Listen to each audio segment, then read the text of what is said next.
एक वैश्या और श्रीमद् भगवत गीता जी की कथा।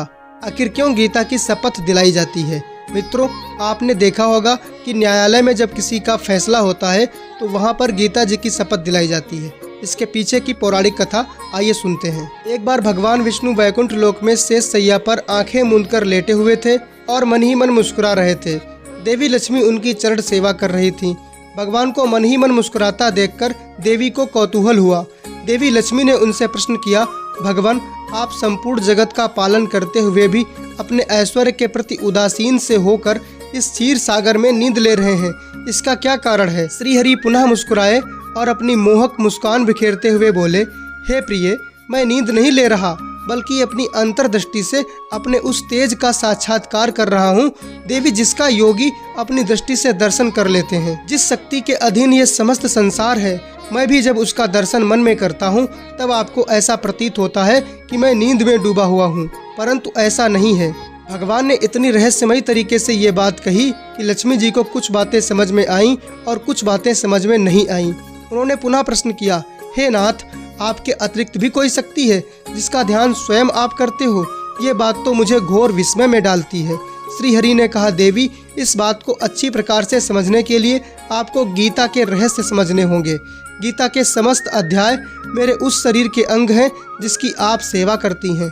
गीता के आरंभ के 5 अध्यायों को मेरे 5 मुख जाने, 6ठे से 15वें अध्याय को मेरी 10 भुजाएं समझिए, 16वां अध्याय तो मेरा उदर है जहाँ क्षुधा शांत होती है, अंतिम के 2 अध्यायों को मेरे चरण कमल समझिए। भगवान ने गीता के अध्यायों की इस प्रकार व्याख्या कर दी, लक्ष्मी जी की उलझन घटने की बजाय और बढ़ने लगी। भगवान ने भांप लिया कि देवी के मन में क्या चल रहा है। श्री हरि ने पुनः कहा, देवी, जो व्यक्ति गीता के एक भी अध्याय अथवा एक भी श्लोक का पाठ प्रतिदिन करता है वो सुशर्मा की तरह सभी पापों से मुक्त हो जाता है। अब तो देवी लक्ष्मी और उलझ गईं। उन्होंने संयत भाव में अपनी अधीरता व्यक्त करते हुए, हे नाथ, ये आपकी क्या लीला है? एक के बाद एक आप पहेलियां ही करते जा रहे हैं, कृपया मेरी जिज्ञासा शांत करें, ऐसा कहा। भगवान पुनः मुस्कुराने लगे और उन्होंने लक्ष्मी देवी को सुशर्मा की कथा सुनाना शुरू कर दी। सुशर्मा एक घोर पापी व्यक्ति था। वो हमेशा भोग विलास में डूबा रहता, मदिरा और मांसाहार इसी में जीवन बिताता। एक दिन सांप काटने से उसकी मृत्यु हो गई। उसे नरक में यातनाएं झेलनी पड़ी और उसके बाद फिर से पृथ्वी पर एक बैल के रूप में जन्म लिया। अपने मालिक की सेवा करते बैल को 8 साल गुजर गए। उसे भोजन कम मिलता लेकिन परिश्रम जरूरत से ज्यादा करनी पड़ती। एक दिन बैल मूर्छित होकर बाजार में गिर पड़ा। बहुत से लोग जमा हो गए। वहां उपस्थित लोगों में से कुछ ने बैल का अगला जीवन सुधारने के लिए अपने अपने हिस्से का कुछ पुण्यदान करना शुरू कर दिया। उस भीड़ में एक वैश्या भी खड़ी थी।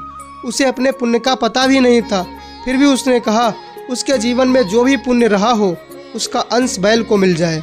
बैल मरकर यमलोक पहुंचा। बैल के हिस्से में जमा पुण्य का हिसाब किताब होना शुरू हुआ तो एक बड़े आश्चर्य की बात हुई। ऐसे आश्चर्य की बात जिसके बारे में यदि धरती लोक पर किसी व्यक्ति को कहो तो विश्वास ही ना करे। बैल के हिस्से में सर्वाधिक पुण्य उस वैश्या के दान का हुआ था। उसी वैश्या के किए पुण्यदान के कारण बैल को नरक लोक से मुक्ति हो गई।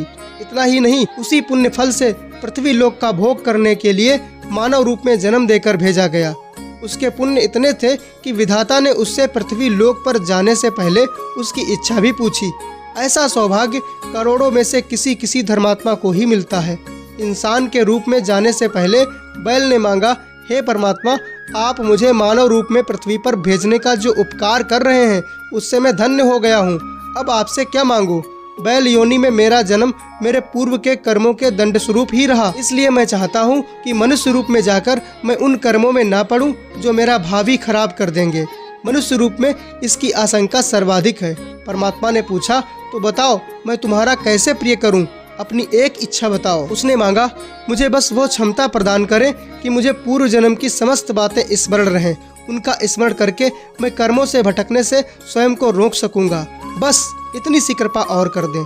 परमात्मा ने उसकी इच्छा स्वीकार कर ली और उसे वो योग्यता प्रदान कर दी।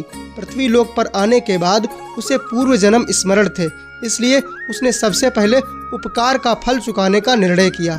पृथ्वी पर जाकर उसने उस वैश्या को तलाशना शुरू किया जिसके पुण्य से उसे मुक्ति मिली थी। आखिरकार उसने उस वैश्या को खोज ही निकाला। उसने वैश्या को सारी बातें बताई। और फिर पूछा, देवी आप धन्य हैं, आपके कर्म तो सबसे नीच कर्मों में आते हैं, फिर भी आपके पास इतना संचित पुण्य कैसे था? ये घोर आश्चर्य की बात है। मैं जानना चाहता हूँ कि कौन सा पुण्य आपने मुझे दान किया था। वैश्या ने एक तोते की ओर इशारा करके कहा, वो तोता प्रतिदिन कुछ पढ़ता है। उसे सुनकर मेरा मन पवित्र हो गया। वही पुण्य मैंने तुम्हें दान कर दिया था। सुशर्मा के आश्चर्य का तो कोई अंत ही नहीं रहा। एक स्त्री ने उस पुण्य फल का दान किया जिसके बारे में उसे पता तक नहीं है, और वह पुण्य इतना प्रभावी है कि उसकी अधम योनि ही बदल गई। उसने तोते को आदर पूर्वक प्रणाम किया और उसके ज्ञान का रहस्य पूछा। तब तोते ने अपने पूर्व जन्म की कथा सुनाई। तोता बोला, पूर्व जन्म में मैं विद्वान होने के बावजूद अभिमानी था और सभी विद्वानों के प्रति ईर्ष्या रखता था, उनका अपमान और अहित करता था। मरने के बाद मैं अनेक लोकों में भटकता रहा, फिर मुझे तोते के रूप में जन्म मिला, लेकिन पुराने पाप के कारण बचपन में ही मेरे माता पिता की मृत्यु हो गई। मैं रास्ते में कहीं अचेत पड़ा था, तभी दैव योग से वहाँ से कुछ ऋषि मुनि गुजरे।